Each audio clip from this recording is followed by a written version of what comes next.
6 magistrates of the Court of Appeals and a law school vice dean make up the Judicial and Bar Council shortlist for the vacancy of an Associate Justice of the Supreme Court. President Rodrigo Duterte will pick the replacement of retiring Associate Justice Bienvenido Reyes from the shortlist. CA Presiding Justice Andres Reyes Jr. tops the shortlist with 7 votes.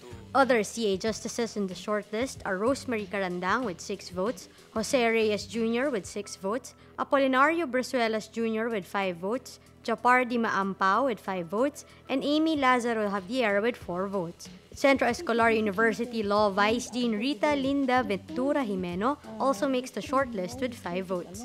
Justice Jose Reyes Jr. is Duterte's fellow Bedan from San Beda Law Batch 1977. Reyes was nominated to the SC thrice in 2012, 2014, and 2016, but was bypassed on all occasions. Court Administrator Maidas Marquez does not make the shortlist. The changes come amid highly controversial issues that are pending before the High Court. Whoever is selected from the shortlist will be Duterte's third appointee to the SC. After this, he will get to appoint another one as Associate Justice Jose Mendoza retires on August 13.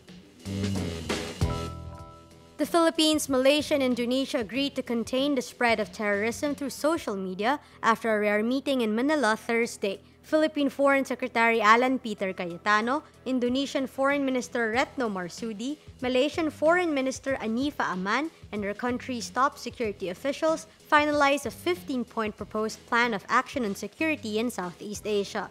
The meeting is held after recent terror attacks in the region, including a suicide bombing at the Jakarta bus terminal on May 24 and clashes between Philippine government troops and local terrorists in Marawi City since May 23. The 15-point plan includes stopping the flow of terrorist financing and to address the root causes of terrorism, including drugs, crime, poverty, and social injustice. Cayetano says the Philippines, Indonesia, and Malaysia plan to combat ISIS not only through arms, but also through education and also through communication. Manila police say Resorts World gunman Jessie Carlos is the main person of interest in an investigation into the death of lawyer Elmer Mitra Jr. and casino financier Alvin Cruzin. Mitra and Cruzin were killed inside a moving vehicle at about 10 p.m. on June 1, shortly before the attack on Resorts World Manila happened. Manila police say a gray BMW crashed and turned upside down in Paco, Manila on the night of June 1. The crash was followed by multiple gunshots. Moments later, a passenger was seen crawling out of the back seat of the car. CCTV footage from Santa Cruz, Manila shows the passenger to be of the same height and wearing the same clothes as Carlos when he went to Resorts World. Carlos was a resident of Santa Cruz, Manila. On June 7, Manila police discovered pants of similar color as the man in the video by the entrance of Carlos's house. A DNA test is being conducted to confirm if the traces of blood in it were Carlos's.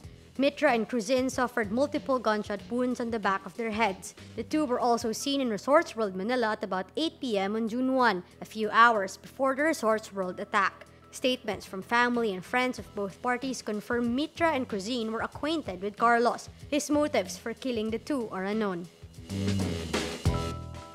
North Korea on Friday accuses the United States of waging a smear campaign over the death of an American student who was detained for more than a year and sent back home in a coma. Pyongyang also denies torturing or mistreating the 22-year-old Otto Warmbier. United States President Donald Trump earlier slammed the incarceration and eventual death of Warmbier as a total disgrace. The North Korean Foreign Ministry condemned what it calls the smear campaign against North Korea staged in the U.S. It adds it treats all criminals in accordance with domestic laws and international standards, and Warmbier was not an exception.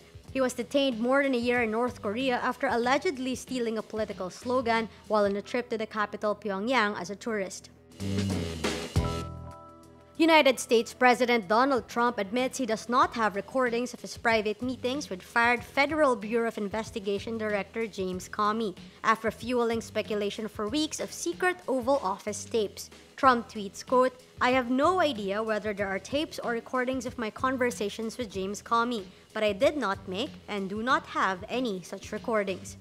The admission throws a new twist into allegations that Trump wanted the FBI to pull back on its probe into the Russia scandal. Those accusations are part of an independent Justice Department probe into possible illegal obstruction of the investigation by the president. Trump earlier warned Comey against revealing anything of their private conversations. He said, quote, "James Comey better hope that there are no tapes of our conversations before he starts leaking to the press."